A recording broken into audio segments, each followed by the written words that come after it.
constructor function ready, when you have no constructor function on your in your program, then Java provides you the one constructor.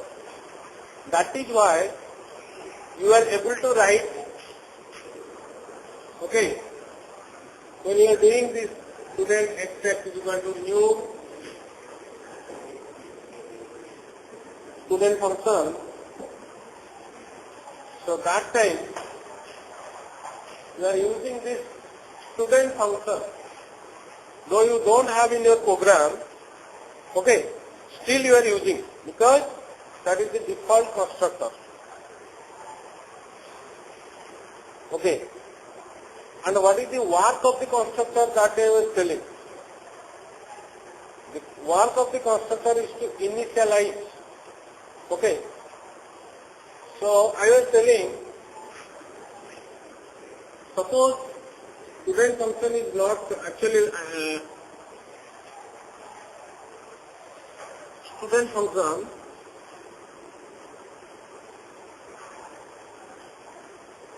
If student function is there, what it would have done? What it would have done? What are the two things you were having in last program? Name and a roll number.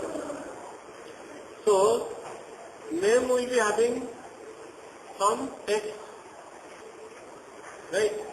Some text can be assigned to name, and to roll number also some other number can be assigned.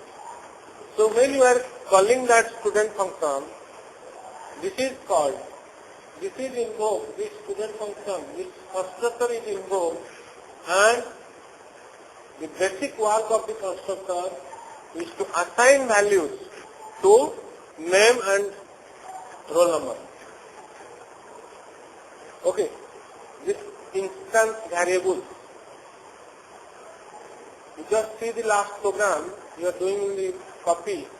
Instance variable where name and roll number. Yes or no? N and a R.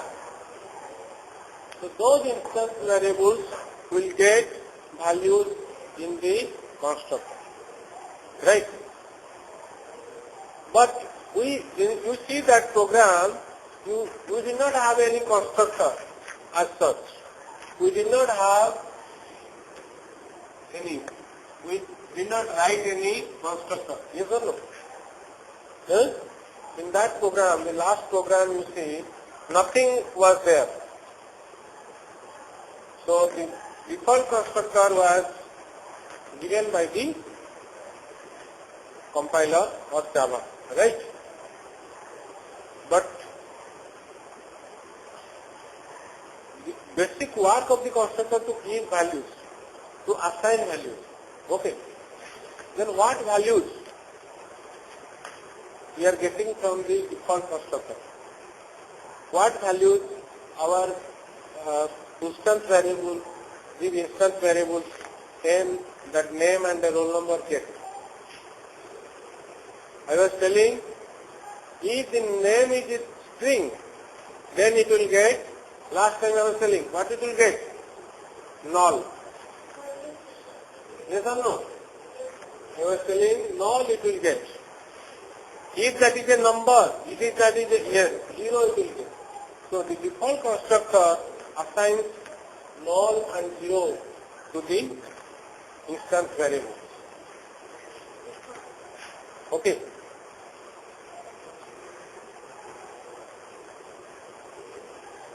This also I told last time.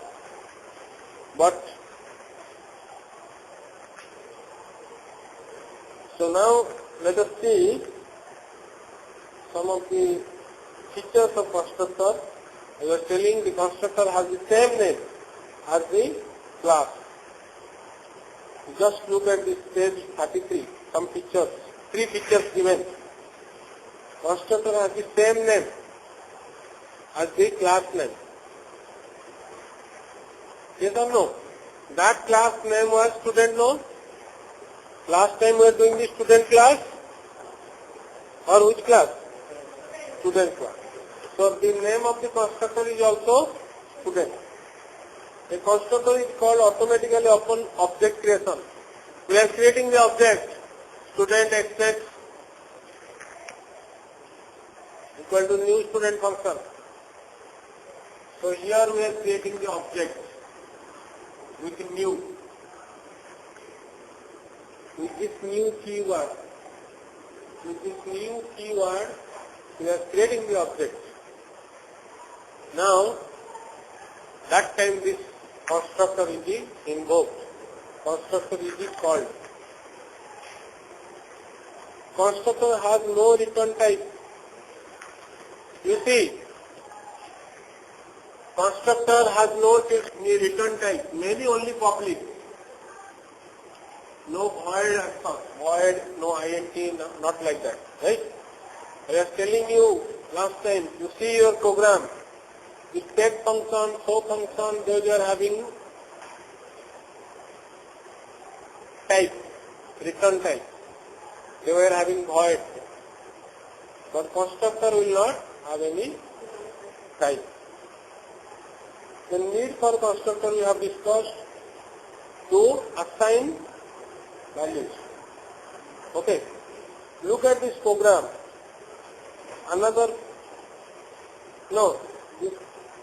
student class. It has only roll number and marks. Two integer variables. Two instance variables.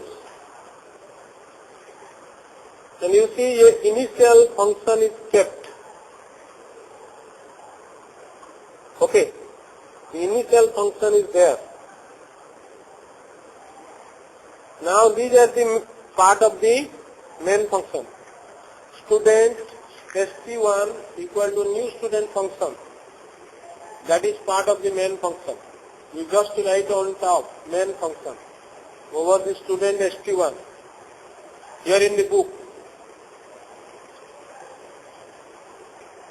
This student st1 to that last one is the part of the main function. Main function, yes. They are up to last one. So student st1 to last one, that is st2 dot initial function. You see, st1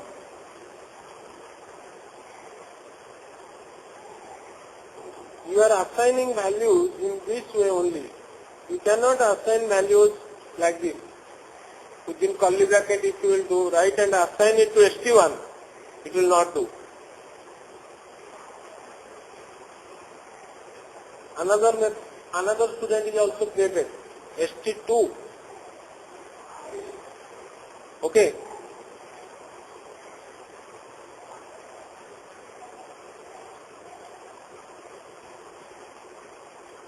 For the st2 initial function. But this initial function, you see, no, it is not a constructor. It is just like our take function. In this program, initial function is not a constructor. It is just like our take function. Okay. So you have to call the st2, call the initial function with the object. Or not?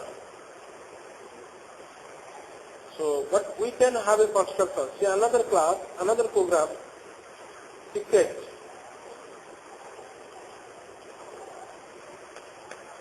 Ticket has how many instance variables? How many instance variables are there? 3. And all are getting their initial value in the ticket function. Ticket function has the same name as the class name. So it is a constructor. Right? So you can have the main function, main method here in this class. You can write your own main method where what you will write? You write ticket T1 equal to new ticket function. Yes or no? Ticket 2 equal to new ticket function. So you can ticket T2 is equal to new ticket function. Ticket T3 is equal to new ticket function. So you can do as many tickets. Okay. Understood? Like in the student class can have as many students.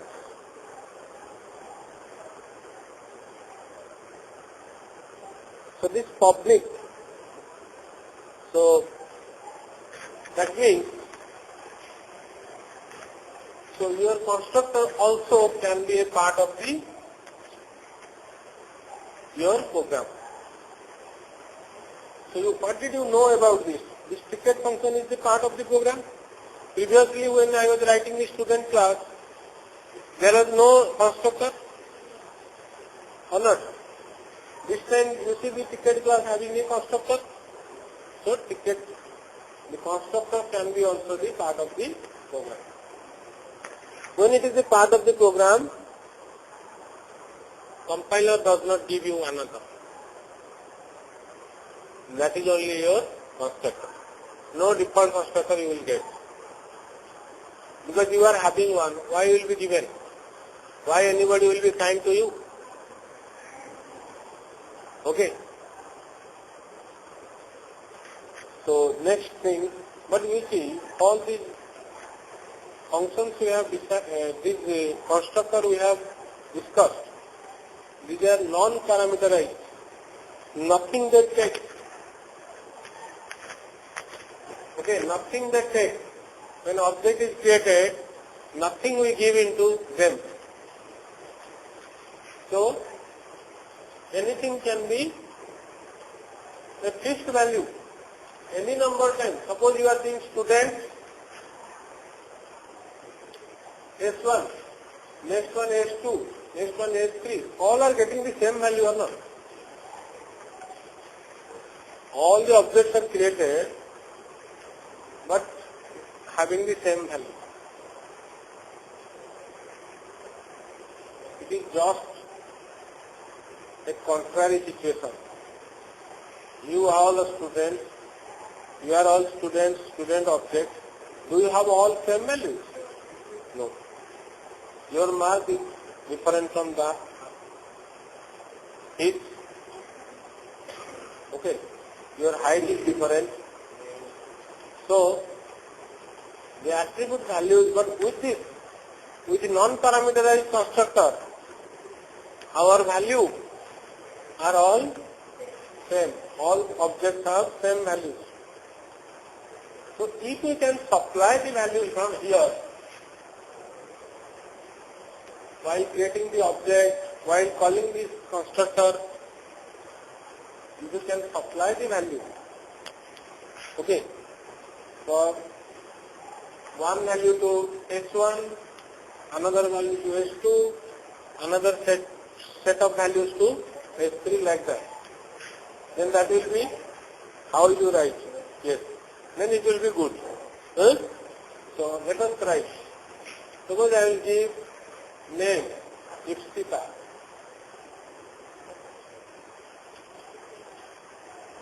And roll number 13. Suppose. Right? So another I will give Prakatika.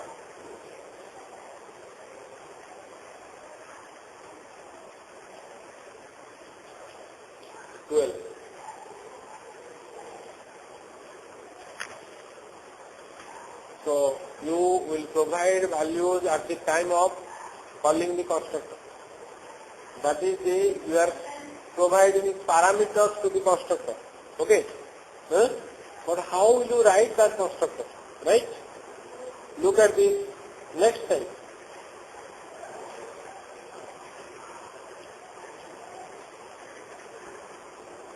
You see the ticket class. Ticket class has the same three instance variables: price, balance, total. But only one attribute text. We are sending only one parameter to the ticket constructor. So when we call, we can give 100, we can give 50, we can give something, right? Understood? So when we write, we'll write like this: ticket T1 equal to new ticket 50 rupees. 50 given in the bracket. 50 is the parameter because one value it is expecting.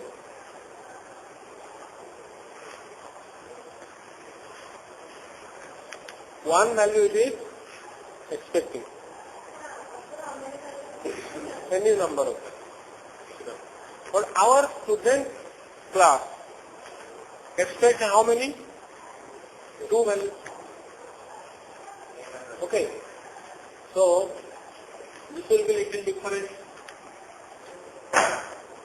It will be string. First one is what? So what is it? String or number? It means integer. String. Sorry. So we expect a string first one. Let us, its name is here A. So A is the name in this method, right? Yes or no?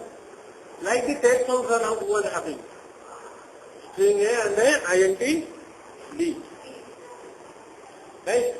That can be string B and C and a int D, string C and int D. So just like that. Like the text function was taking some parameter, now student function will take that parameter, okay? And so those parameters, C will be given to N and D will be given to C will be given to N, C is the string second and D is the number second. So they will be given to N and R respectively. Okay. You just see the text function was like that. Yes or no? When we are calling the text function, we are providing the values or not. Now when the constructor will be called, this student function will be called, we will be providing the same value same way. Okay. There is no difference. So you understood what is parameterized constructor, what is non-parameterized constructor. In your program, you can have also more than one constructors. You can have one parameterized, another non-parameterized. Okay. Whichever you want to like, suppose you want to give the fixed values to all. So you use the non-parameterized constructor while creating the object. Suppose you want to give the specific values to the object, then you use the parameterized constructor when you are creating the object. You can have student S1 is equal to new student function with either of these constructors you can use. You can use the parameterized constructor, non-parameterized constructor in creating the object. Then it is given default constructor. It is given again the characteristics of constructor. The same thing is there. The constructor has no return type, no return value also, return statement. Then we have displaying data. You know this, all this, how to display the information. Println function. Okay.